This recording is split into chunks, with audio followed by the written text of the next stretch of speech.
Hi, it's Harry from ActionCOACH Business Coaching, and again, honoured today to introduce another one of our coaches to everybody because Lindie Malan, our coach in Somerset West, really an esteemed member of our team, and the purpose of these videos is really for you to get to know the person behind the coach. So Lindie, thanks for joining us today. I'm really looking forward to unpack your journey a little bit further. I'm super excited. Thanks for being here today. It's lovely.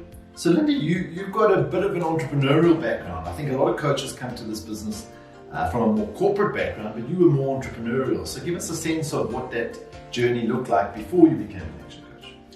Yeah, way back after finishing varsity, starting in a corporate, thinking I'm going to become a corporate career lady, lasted exactly 6 years and decided not for me. Unfortunately, my dad started his own business when I was at school, and I think that was the role model, thinking, gosh, somewhere there's a place where I can find myself, where I can determine my own future, and that just resonated with me. So, jumped into business with my dad, 11 years. From that, started my first startup business, and after that a second, and my coaching business being a third. So very much be my DNA all along, working for myself and getting on with it. So you've had guest houses, you've sold businesses, but before we talk about why you became an action coach, in that period that you were trying to sell businesses for people, what did you find was often wrong with a business and why you couldn't sell it? There's so many things, and I think it just depends on the specific business, but if I had to really think of a couple of key things, one being the owner being the business. Everything circles around the owner, and that the owner is the rainmaker, and then I end up, how do I sell the business with the owner? I mean, I literally can't do that. And I'm sure the business, and that was never their intent anyway, but they've never put thought to the process of withdrawing from their business. And I found that. And then of course, if you don't have a profitable business, there's no real value locked into that. And we can't sell the promise of, yeah, but if you do this and then that, and then there's such huge potential. No, there's not, because you've not been able to materialize that. So I can't sell a promise and potential. So I think it's the profitability and the owner being the business that used to be, I think, a couple of the big stumbling blocks. Absolutely.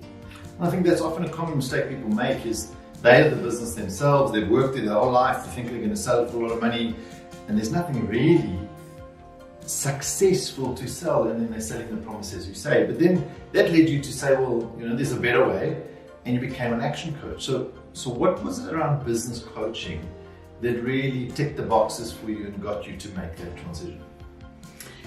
Harry, if I think back, I remember I always joke and say I probably have been your fastest conversion from looking at Action Coach as something that I could do and then deciding to get on with it. I was in a stage in my life where I was frustrated with this whole story playing out, with business owners literally slaving away and putting their blood, sweat and tears in, and I'm getting frustrated with the fact that I feel I can't help them offload this business, and what's wrong with this picture. And that, together with my own sense of business and the fact that I've always been in business, so surely amongst this mix with the Action Coach business model, I realized that I have got a bigger, far better impact, or I can play a bigger role out there. So it was just, it clicked and I was off, and that the rest is history. So I think, in your words, I was moving away from a frustrating situation towards the promise of helping business owners, but not just those that struggle. It's really impacting and building beautiful, successful, profitable businesses that really change people's lives. And I think that was the big pull for me. And we're going to definitely touch a little bit more on that, but I remember it wasn't plain sailing for you that first time, because we had breakfast with Lindie's husband Stefan at the Lord Charles for breakfast, and he said, you know, he doesn't think anybody's going to pay you for this nonsense. And if you think you're going to do this, you're going to do it with your own money, not with the family's money. And today is probably your biggest raving fan and supports you eternally. So it wasn't plain sailing. You still did what you needed to do and believed in it, and the results have shown. But let's go back to that beautiful, profitable, successful business. Tell us through some of the stories, the ones that you're most proud of, the transformations you've seen either in the business itself or in the human that runs the business, because businesses are still run by people. There's been so many, Harry, and you know, I literally counted the number of clients that I've signed to date, and it's a whopping 168 clients that I've signed into business coaching. Wow. So, I mean, imagine asking me that question. But I remember one of my clients that's still with me today is an electronic engineering company. And when she started coaching with me, she had no sense of what it means to be a business owner, let alone taking the lead and building something with a purpose and meaning, and you know, and getting about doing that with a plan and specific strategy. And I remember when she came for coaching, it was lists and lists and lists of to-do things, and I was going, oh my gosh, you know, we've got to start somewhere, chipping away at what can be a potential vision for a business. And now, almost 5 years later, still in coaching, if I take where she's now and the journey, it's been 4.5, almost 5 years, but she's systemized her business. She has, her profit before tax was well over, was in the millions. A profit and extremely profitable.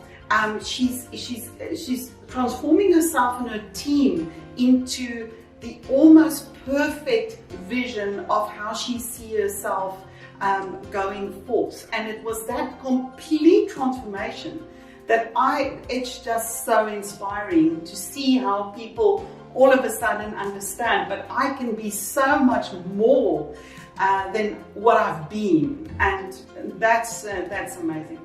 And the other story is also a client of mine, proud to say that he's still with me, runs a wonderful company. They've got an international footprint. They're in the irrigation industry, and I remember sitting with him looking at coaching and him saying, please stop asking me these very difficult questions, because I now got to admit, like 20 years into business, I don't have these answers. And I go, okay, that's all right.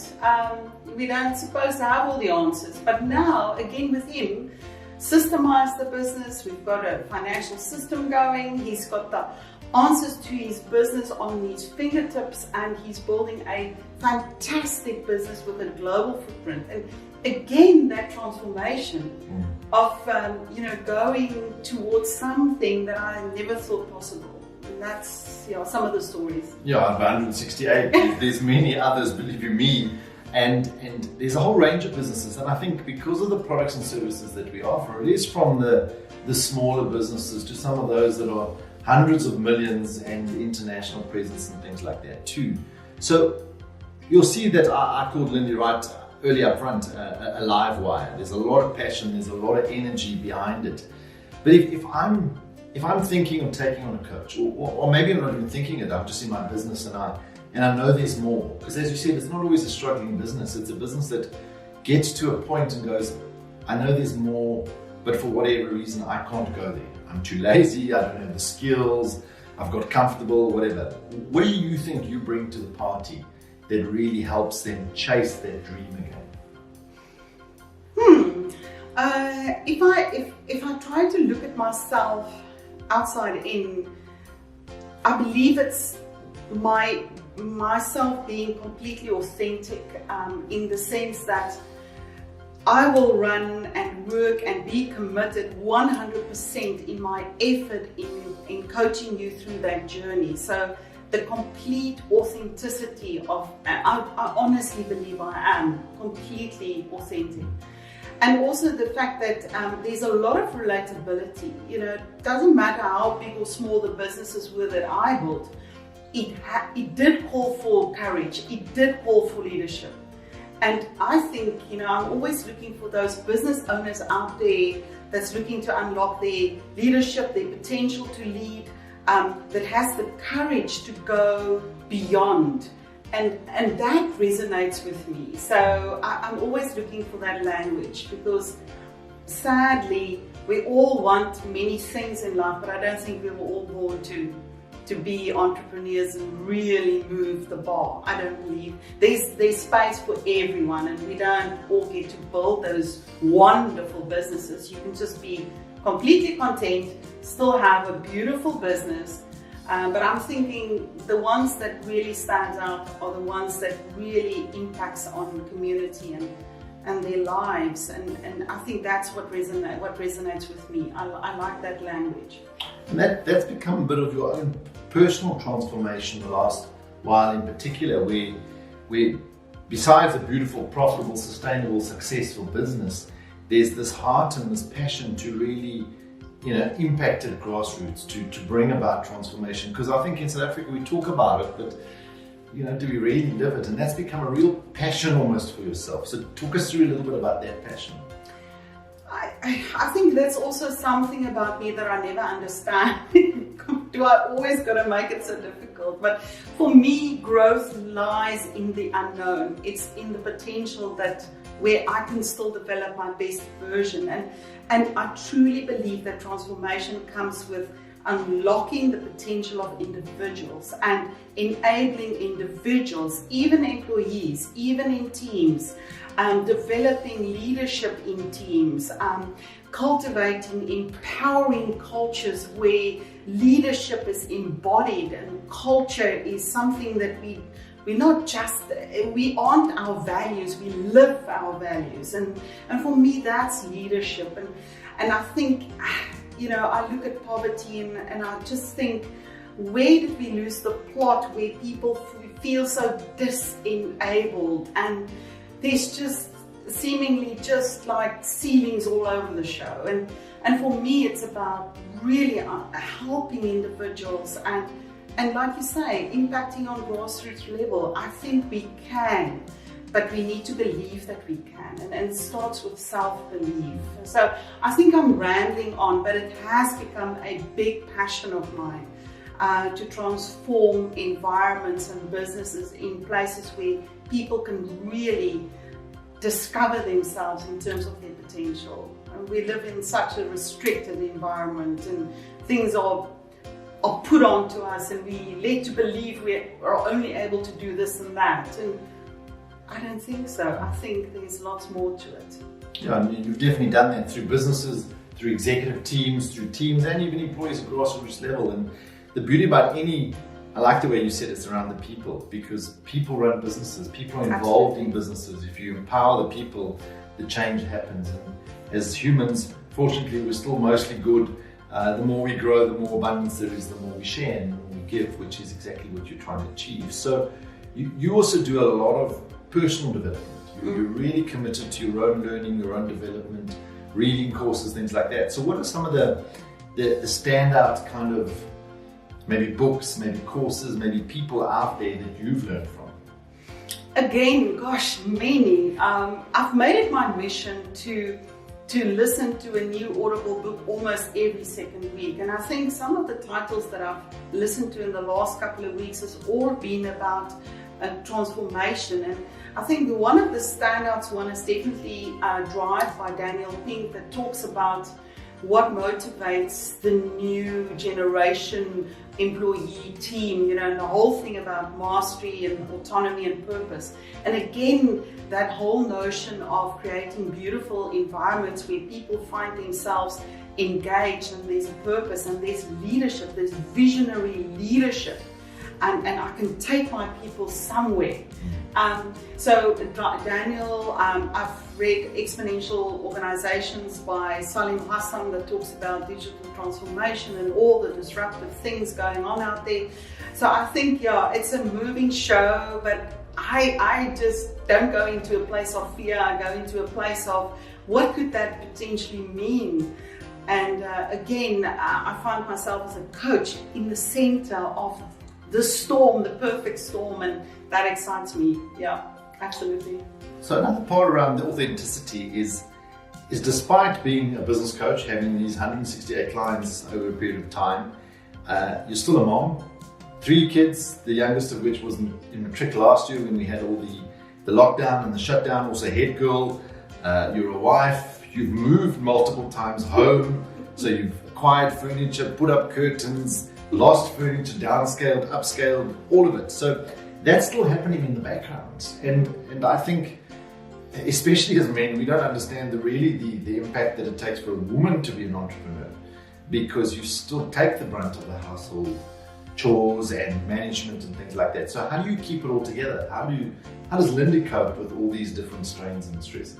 Like you always say, I mean, don't judge by the snapshots, watch the video, because I mean, it's not always that perfect. But you know, I think it's just about creating one's own rhythm and having the ability to still prioritize what needs to get done.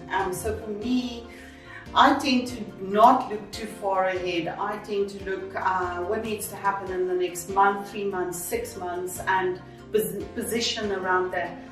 For me, it's about, I think, preserving energy, because if I can look after myself and my well-being, and I can go on my morning runs, and I can, you know, just preserve who I am and preserve my energy, and that keeps me going. But I do believe that time out, time off, to do a typical brain dump, all of that is so needed to create space to be able to sustain with enough energy. So not easy, and I think therein lies a little bit of the authenticity, or be able to relate, because I am all of those. So despite all of that, my heart goes out to the female entrepreneurs out there that's got to keep all the balls in the air, which is certainly not always that easy. Absolutely. I saw a lady entrepreneur yesterday, and she said, God, I can't keep on waking up at 4 o'clock in the morning and putting in 17 hours a day. And I said, well, let's change that, because something's got to give. So let's work on the business that's going to buy you the freedom, and then you can create a little bit of space for yourself, because that's so needed. You know, so not easy. I don't have the recipe. I'm not going to write the book. Well, you could one day, because, you know, Lindie's also, when the kids were much smaller, run the comrades multiple times, and you can follow her on social media on her Coach on the Run videos, where she's up early in the morning in the dark on the beach, you know, sharing some pearls of wisdom. But there's a lot of business out there that are stuck, that are either struggling or really wanting to go to that next level, or forced to go to that next level sometimes. What's your advice to them? What's your advice to that entrepreneur out there that's sitting going, where to now? Let me think. Harry, I think I always want to say you can't do it on your own. You know, we get sometimes stuck because it's the same voice, it's the same perspective, it's the same everything. You can't do it on your own. It's not possible. So I believe to get unstuck is to put yourself out there, start having conversations, and open up to what else. Get a coach, get an outside perspective, surround yourself with people that could poke and push you and challenge you in terms of where you've now found yourself. So that, and I think that goes with learning, going outside your little comfort zone and say, what else? Just ask yourself that, what else is potentially possible? But yeah, it's tough out there, but then I'm always the earth optimist. So I believe, like Elon Musk said, yes, we do believe people will die traveling 4,000 kilometers a mile on my Hyperloop. We do know that for a fact, but we are busy working on it. We'll find a way. So we'll find a way. If you know where you want to go, we'll find a way. But you first got to ask that question. Absolutely. And I think, the find a way is critical, but the reality is you can't do this alone. And I think entrepreneurs are the only people on the planet that try and do it on their own. Yeah. no other organization or institution, people try and do it on their own, but Absolutely. entrepreneurs do. So if you're out there, you're in business, you know there's more, you know where to find a fantastic coach. Lindie's an absolute stalwart in the team, really committed and passionate, as you would have seen. And definitely go find her on Coach on the Run, and thank you for being part of this business and for your contribution, not only to us as an organization, but to all the entrepreneurs, the 168 that have been clients, but the many thousands that you've touched in your journey so far. Thank you so much, Harry. And just before we go, again, thanks a lot, because none of any of this in the smallest way is even possible without the team of Action Coach and yourself being a fantastic leader, and all the girls and all the staff behind the scene. It's just been such an amazing environment that makes it easy for us coaches to get on with the job. So I had to say that publicly. You're doing a fantastic job. Thanks, Lindie. And look out for more coach videos so that you get to know the people, the fantastic people, because we're really privileged in this position that we are in this business to attract the most amazing human beings into it, whether they be coaches, whether they be teams that work behind the scenes tirelessly to allow us to do what we do, but to the many thousands now of entrepreneurs that we get to work with, good, solid, passionate, hardworking people that we're able to unlock the potential of, and we look forward to doing a lot more of that. Thank you.